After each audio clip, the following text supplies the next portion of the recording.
Hello guys, a very good morning to all of you. स्वागत है आप सभी का ऑनलाइन स्टडी एकेडमी में। आज डेट है 12 जून 2021 और आज के डेट के जितने भी इंपॉर्टेंट करंट अफेयर्स हैं वो डिस्कस करेंगे हम इस वीडियो में। साथ ही देखेंगे जो रिलेटेड इंपॉर्टेंट फैक्ट हैं और स्टैटिक जीके हैं। तो वीडियो में लास्ट तक बने रहिएगा। आइए जल्दी से शुरू करते हैं।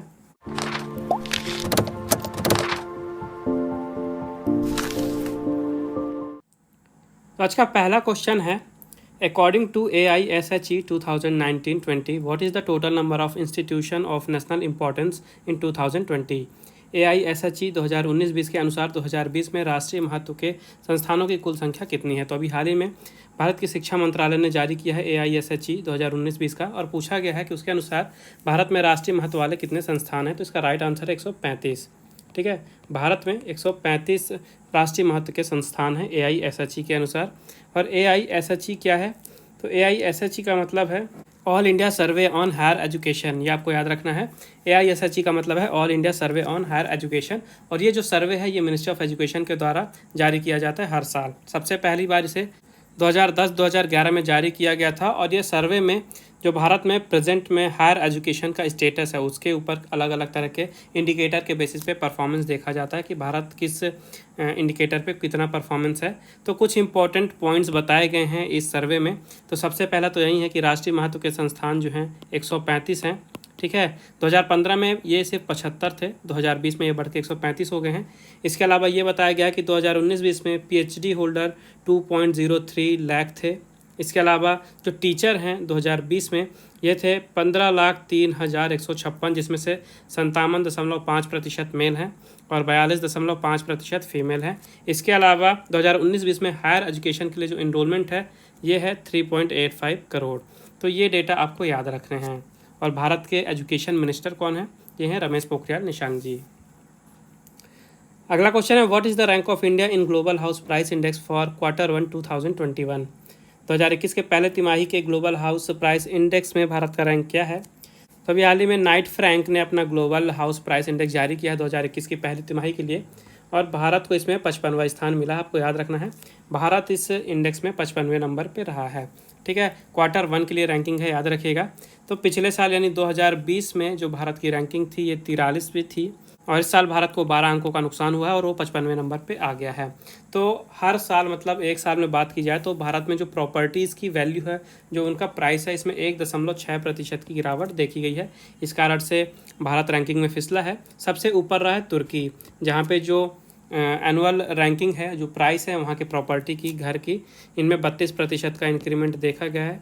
इसके अलावा दूसरे नंबर पे न्यूजीलैंड, जहाँ पे 22.1% का इंक्रीमेंट देखा गया। और तीसरे में है लग्जमबर्ग, जहाँ पे 16.6% का ग्रोथ देखा गया वहाँ के हाउसेस के प्राइस में। अगला क्वेश्चन है, which country has co-chaired with India the recently held Arab India energy forum? हाल ही में आयोजित अरब इंडिया एनर्जी फोरम में भारत के साथ किस देश ने सह अध्यक्षता की है? तो अभी हाल ही में सबसे पहला अरब इंडिया एनर्जी फोरम हुआ है, पूरी तरह से वर्चुअली कोविड के कारण, और भारत के साथ मोरक्को ने इसकी सह अध्यक्षता की है। यानी कि मोरक्को ने को चेयर किया है भारत के साथ रिसेंटली में हुआ अरब इंडियन एनर्जी फोरम। तो यहाँ पे डिस्कशन किया गया कि किस तरह से भारत और जो अरब कंट्रीज़ हैं उनके बीच में पावर ट्रेडिंग के क्षेत्र में किस तरह से ज़्यादा से ज़्यादा कोऑपरेट किया जा सकता है, किस तरह से ये कंट्रीज़ आपस में सहयोग करके एनर्जी के क्षेत्र में काम कर सकती हैं, उनको बूस्ट किया जा सकता है। इसके अलावा भारत और जो अरब कंट्रीज़ हैं इनमें जो अलग अलग इकोनॉमिक सेक्टर हैं, तो इसके लिए अलग अलग एनर्जी एफिशिएंसी प्रोग्राम के लिए यहाँ पे नॉलेज शेयर किया गया। जो देशों के काम करने के तरीके हैं, यानी कि उनके जो एक्सपर्ट हैं और बेस्ट प्रैक्टिसेस हैं, ये एक्सचेंज की गई। साथ ही न्यूक्लियर पावर जनरेशन पे भी डिस्कशन किया गया, और न्यू एंड रिन्यूएबल एनर्जी के डेवलपमेंट को किस तरह से और भी ज़्यादा बढ़ाया जा सकता है, एक्सीलरेट किया जा सकता है, इस चीज़ पे डिस्कशन किया गया। साथ ही ये भी डिसाइड किया गया कि जो अगला एडिशन है, यानी सेकेंड एडिशन अरब इंडिया एनर्जी फोरम का, ये 2023 में भारत में होगा। बात करते हैं मोरक्को की, तो यहाँ की कैपिटल है राबत, करेंसी है मोरक्कन दिरहम, और प्राइम मिनिस्टर हैं सादिद्दीन ओथमानी। अगला क्वेश्चन है, who has been elected as the new president of Mongolia? Mongolia के नए राष्ट्रपति के रूप में किसे चुना गया है? तो उखना खुरेलसुख, नाम याद रखिएगा, उखना खुरेलसुख नए प्रेसिडेंट बन गए हैं मंगोलिया के। तो ये हैं उखना खुरेलसुख। तो मंगोलिया के ये पहले प्रधानमंत्री थे और अभी हाल ही में इन्हें प्रेसिडेंट चुन लिया गया है वहाँ का। ये यहाँ के 6वें प्रेसिडेंट होंगे, याद रखिएगा, और ये रिप्लेस करेंगे खाल्तमा बट्टुलगा को। और जो मंगोलिया है यहाँ की कैपिटल है उलान बातर, और करेंसी है मंगोलियन टोगरोग। अगला क्वेश्चन है which RBI deputy governor has got the 2 year extension for his term in RBI. RBI के किस डिप्टी गवर्नर को आरबीआई में अपने कार्यकाल के लिए 2 साल का विस्तार मिला है। तो देखिए आरबीआई में 4 डिप्टी गवर्नर होते हैं और अभी हाल ही में एक डिप्टी गवर्नर के कार्यकाल को 2 साल का एक्सटेंशन मिला। आपको क्वेश्चन में पूछा गया है कि उनका नाम क्या है। तो अभी हाल ही में महेश कुमार जैन, जिन्हें एमके जैन के नाम से जाना जाता है, ठीक है, इन्हें 2 साल का एक्सटेंशन मिल गया है इनके कार्यकाल के लिए। तो एसीसी यानी कि appointment committee of the cabinet ने अप्रूवमेंट किया है इस रीअपॉइंटमेंट को महेश कुमार जैन के, जो कि आरबीआई के चौथे डिप्टी गवर्नर हैं और जून 22, 2021 को इनका कार्यकाल खत्म होने वाला था, लेकिन इनका कार्यकाल 2 साल और आगे बढ़ा दिया गया है। बात करते हैं बाकी के डिप्टी गवर्नर कौन हैं। तो Michael Patra, M Rajeshwar Rao, T Ravishankar, ये नाम इम्पॉर्टेंट है, ठीक है, क्योंकि रिसेंट में ही अपॉइंट हुए हैं। तो टी रविशंकर नाम को आपको याद रखना है ये, और इनके साथ ही महेश कुमार जैन यानी एमके जैन, ये टोटल 4 डिप्टी गवर्नर हो गए आरबीआई के। जो गवर्नर हैं ये हैं शक्तिकांत दास जी, जो कि 25वें गवर्नर हैं। आरबीआई की स्थापना हुई थी 1 अप्रैल 1935 को और हेडक्वार्टर है मुंबई, महाराष्ट्र में। अगला क्वेश्चन है what is the latest estimation of ICRA about India GDP growth in FY22। वित्त वर्ष 22 में भारत की जीडीपी वृद्धि के बारे में आईसीआरए का नवीनतम अनुमान क्या है। तो अभी हाल ही में आईसीआरए ने भारत की जीडीपी को लेकर अपना अनुमान दिया है वित्तीय वर्ष 2022 के लिए, और इनके अनुमान के अनुसार 8.5% की ग्रोथ का अंदाज़ा लगाया गया है। यानी आईसीआरए का मानना है कि वित्तीय वर्ष 2022 में भारत की जीडीपी में 8.5% की ग्रोथ होगी। इसके अलावा आईसीआरए ने जीवीए यानी कि ग्रॉस वैल्यू एडेड को भी अंदाज़ा लगाया है कि ये भी 7.3% की दर से ग्रो करेगा वित्तीय वर्ष 2022 में। तो आपको मेन जीडीपी याद रखना है। और रिवीजन के लिए हाल ही में कुछ और रेटिंग एजेंसी ने अपना अनुमान लगाया है। तो ओईसीडी ने 9.9% की ग्रोथ का अनुमान लगाया है, आरबीआई ने 9.5% की ग्रोथ का अनुमान लगाया है, विश्व बैंक ने 8.3% का ग्रोथ का अनुमान लगाया है, और क्रिसिल ने अभी पहले बताया था आपको मैंने कल वीडियो में कि 9.5% की ग्रोथ का अनुमान लगाया है। अगला क्वेश्चन है which bank has topped the Forbes world's best bank 2021 list in India. Bharat में फोर्ब्स वर्ल्ड की सर्वश्रेष्ठ बैंक 2021 की सूची में किस बैंक ने शीर्ष स्थान हासिल किया है। तभी हाल ही में फोर्ब्स वर्ल्ड्स बेस्ट बैंक 2021 की लिस्ट जारी की गई है भारत के लिए, जिसमें से टॉप किया है डीएसबी बैंक ने। याद रखिएगा डीएसबी बैंक ने टॉप किया है फोर्ब्स वर्ल्ड्स बेस्ट बैंक 2021 की लिस्ट, ठीक है। तो भारत में लगभग 30 से भी ज़्यादा डोमेस्टिक और इंटरनेशनल बैंक के बीच में ये रेटिंग बनाई गई है, जिसमें डीबीएस बैंक सबसे ऊपर रहा है। तो डीबीएस जो बैंक है इसका हेडक्वार्टर है सिंगापुर में, और यहाँ के सीईओ हैं पीयूष गुप्ता। और याद रखिएगा डीबीएस बैंक ने टॉप किया है लगातार दूसरे साल। अगला क्वेश्चन है which state has announce to confer awards on lines of Bharat Ratna and Padma awards. किस राज्य ने भारत रत्न और पद्म पुरस्कारों की तर्ज पर पुरस्कार देने की घोषणा की है। तो अभी हाल ही में असम सरकार ने डिसाइड किया है कि असम में जैसे भारत में भारत रत्न, पद्म भूषण, पद्म विभूषण अवार्ड दिए जाते हैं, इसी की तर्ज में असम में भी अवार्ड दिए जाएंगे। तो कौन कौन से अवार्ड डिसाइड किए गए हैं आइए देखते हैं। सबसे पहले है असोम रत्न, जो कि 5 लाख रुपए का पुरस्कार है और ये एक व्यक्ति को दिया जाएगा।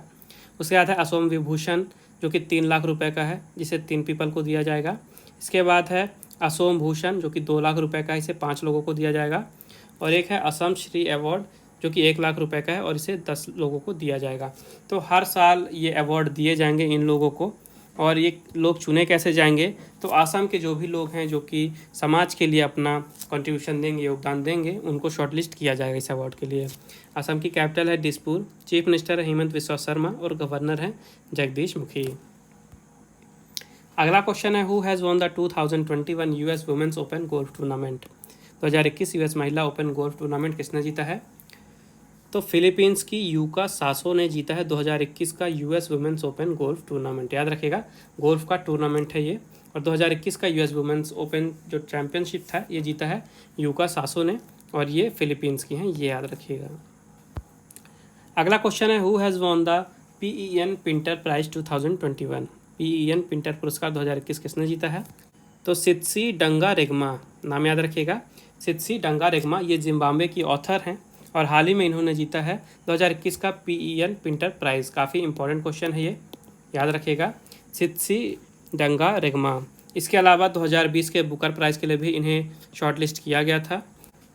और ये जो प्राइज़ है इसकी शुरुआत 2009 में की गई थी, और जो नोबल लॉरिएट थे हैरोल्ड पिंटर, इनकी याद में इसे स्थापित किया गया था और इन्हीं की याद में ये अवार्ड दिया जाता है। अगला क्वेश्चन है, who has won the best actor award eight UK Asian film festival 2021। UK Asian film festival 2021 में सर्वश्रेष्ठ अभिनेत्री का पुरस्कार किसने जीता है? तो अभी हाल ही में भारत की तिलोत्तमा शोमे ने यूके एशियन फिल्म फेस्टिवल 2021 में बेस्ट एक्टर यानी कि सर्वश्रेष्ठ अभिनेत्री का पुरस्कार जीता है और इन्हें ये अवार्ड दिया गया है राहगीर द वे फेरर। ठीक है, ये मूवी का नाम है राहगीर द वे फेरर। इसमें इनके रोल के लिए इन्हें ये अवार्ड दिया गया है। इसके अलावा जो इस मूवी के डायरेक्टर थे गौतम घोष, ठीक है, ये नाम याद रखिएगा, इस मूवी के डायरेक्टर थे गौतम घोष, इनको बेस्ट डायरेक्टर का अवार्ड दिया गया है यूके एशियन फिल्म फेस्टिवल 2021 में। तो दो नाम आपको याद रखने हैं। अगला क्वेश्चन है, who has authored the book title Tiananmen square the making of a protest. Tiananmen square the making of a protest नामक पुस्तक किसने लिखी है? तो विजय गोखले, ठीक है, याद रखिएगा, विजय गोखले जी ने लिखी है Tiananmen square the making of a protest नामक पुस्तक। आपको पुस्तक का नाम भी याद रखना है और ऑथर का भी नाम याद रखना है। और विजय गोखले जी हैं कौन? तो जो विजय गोखले जी हैं ये भारत के पूर्व फॉरेन सेक्रेटरी रह चुके हैं। इसके अलावा ये जर्मनी और चाइना में भारत के एम्बेसडर के रूप में भी सेवा दे चुके हैं और मलेशिया में भारत के हाई कमिश्नर भी रह चुके हैं। तो याद रखिएगा, Tiananmen square the making of a protest नामक पुस्तक है और ऑथर हैं विजय गोखले जी। तो अब समय आज के क्विज का। आज के क्विज का क्वेश्चन है, which Indian has won the WHO director general special recognition award. किस भारतीय ने WHO महानिदेशक विशेष मान्यता पुरस्कार जीता है?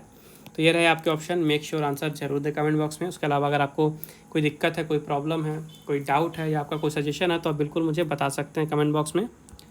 पिछले वीडियो में आपसे पूछा गया था, who has been appointed as the new chairman of national human right commission. राष्ट्रीय मानवाधिकार आयोग के नए अध्यक्ष के रूप में किसे नियुक्त किया गया है? तो इसका राइट आंसर था अरुण कुमार मिश्रा। तो ये थे आज के important current affairs. I hope आपको इसको लगे होंगे। वीडियो पसंद आए तो वीडियो को लाइक ज़रूर करें, ज़्यादा से ज़्यादा शेयर करें दोस्तों के साथ और चैनल को सब्सक्राइब करना ना भूलें। बेल आइकन जरूर दबाइएगा ताकि नोटिफिकेशन आपको मिलती रहे। और रिवीजन के लिए अगर आपको PDF चाहिए तो उसकी लिंक आपको डिस्क्रिप्शन में मिल जाएगी। बाकी मिलते हैं कल कुछ नए करंट अफेयर्स के साथ। तब तक के लिए take care and thank you guys.